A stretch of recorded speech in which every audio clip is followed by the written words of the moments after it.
Hey, what is up everybody? It's Connor here from Geek on Your Face, and today we're going to be going over another Sacred Beast deck. Today we're going to be going Hamon. Hamon is basically like Uria. I don't know, I got corrected in how to pronounce his name and I have no idea, so whatever. But he's very similar in the way that he revolves around continuous cards. This time it's going to be continuous spell cards.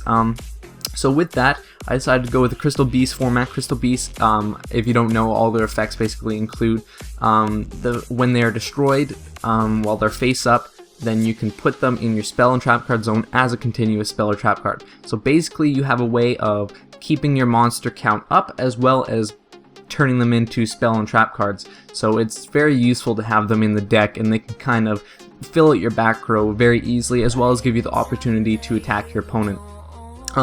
As well, you saw I just put down Kaiser Coliseum, I think it's called. That makes it so that your opponent can't swarm the field as long as your field isn't swarmed. So it's very good at making sure that you can put up your back row safely without your opponent destroying you, basically. But obviously that went away. And you see here in the extra deck, there's only going to be one card, that's Levavel Chain, just like last time. I'm leaving the extra deck open so you guys can fill with whatever you want. I would recommend a Levavel Chain just for the searching. Obviously we don't need it as we already have one Hamon in our hand. And this deck is a little bit different. Instead of only one copy of the Sacred Beast in the deck, we have three, because this deck revolves a little bit more on getting Hamon out, because the deck is focused on kind of burn damage. That's what Hamon's main strength is. If you don't know what his effect is, every time he destroys a monster, then you inflict 1,000 damage to your opponent. So he works really well with burn decks, stuff that increases card damage effects and stuff like that. So here we're pretty boned, it looks like, but we're doing the math in our heads. Everything should work out okay. If we make this a little bit of a risky play, I'm going to summon Crystal Beast Emerald Tortoise in attack mode. And here we go. We're doing this. We're going all in. Since his elemental hero, the Shining, came on the field by ways of banishment, fusion gate, stuff like that, is pretty powerful, so we don't really have a lot of choice. If we play defensively, we're probably not going to survive. But we're going to end up flooding the field here with our Dragon Queen of Tragic Endings. We're summoning these first so that they're on the field, because they don't get rid of our back row. But to summon Hamon, we have to send our back row to the graveyard.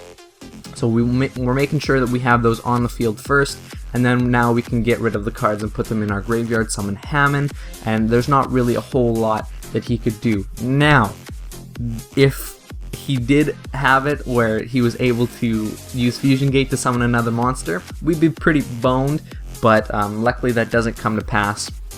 We're surviving by the skin of our teeth, but it's okay because we do have a lot of different options that we can go over. And now, especially because we have Burden of the Mighty, there's really not a lot you can do. We've just completely wrecked almost all of his attack power. Burden of the Mighty, whenever your opponent has a monster on the field, you can reduce its attack times 100 by its level. So, you know, if it's a level 8, then it gets down 800 attack points. So, very useful card, and there's 3 of them in the deck, and they do stack up.